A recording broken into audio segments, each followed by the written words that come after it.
Steve Jobs was not just a man. He was a vision, a dreamer, a risk-taker who believed in the impossible when everyone else doubted him. And his journey is the perfect reminder that success is not born from comfort.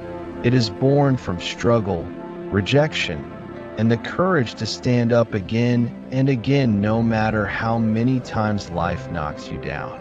So listen carefully, because the story of Steve Jobs is not just about computers and iPhones.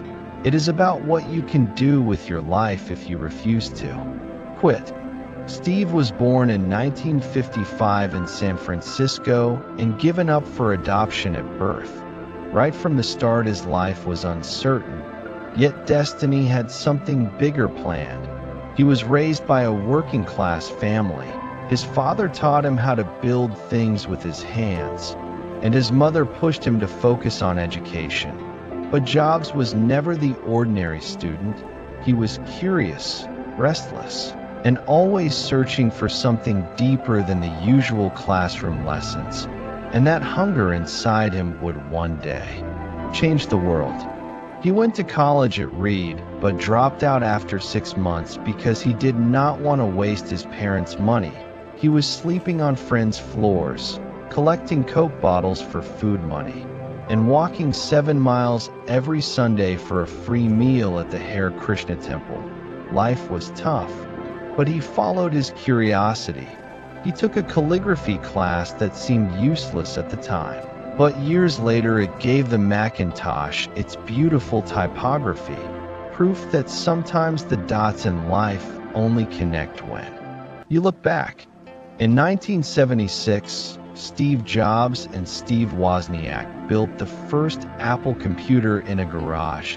Think about that. One garage, two dreamers, and a crazy idea that people laughed at. But Jobs had the fire to keep going. He sold his Volkswagen van. Wozniak sold his calculator. And together they created Apple Computer, and it took off like a rocket. But success came with challenges. Jobs was intense, demanding, and perfectionist. He pushed people beyond their limits. Some hated it, but others thrived.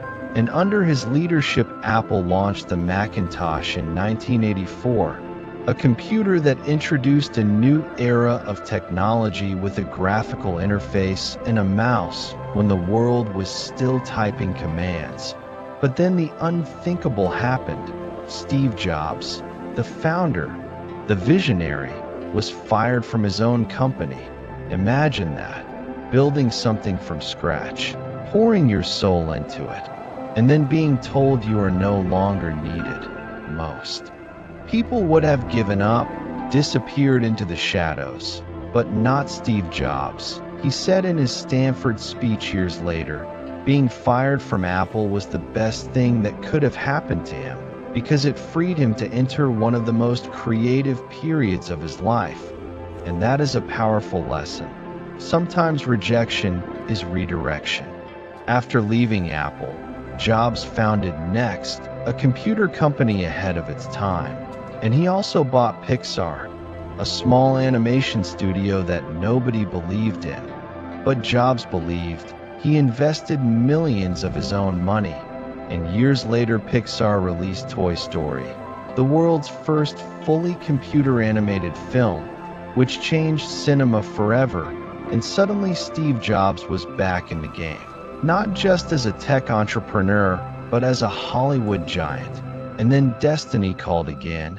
Apple was struggling in the mid-90s, and in 1997 they bought Next, bringing Jobs back to the company he started. But this time he returned with more wisdom, more fire, and more clarity about his vision. He said innovation distinguishes between a leader and a follower. And under his comeback leadership, Apple launched the iMac, the iPod, the iPhone, and the iPad, products that didn't just sell, they revolutionized industries. They changed music, communication, entertainment, and the way people live, and Apple became one of the most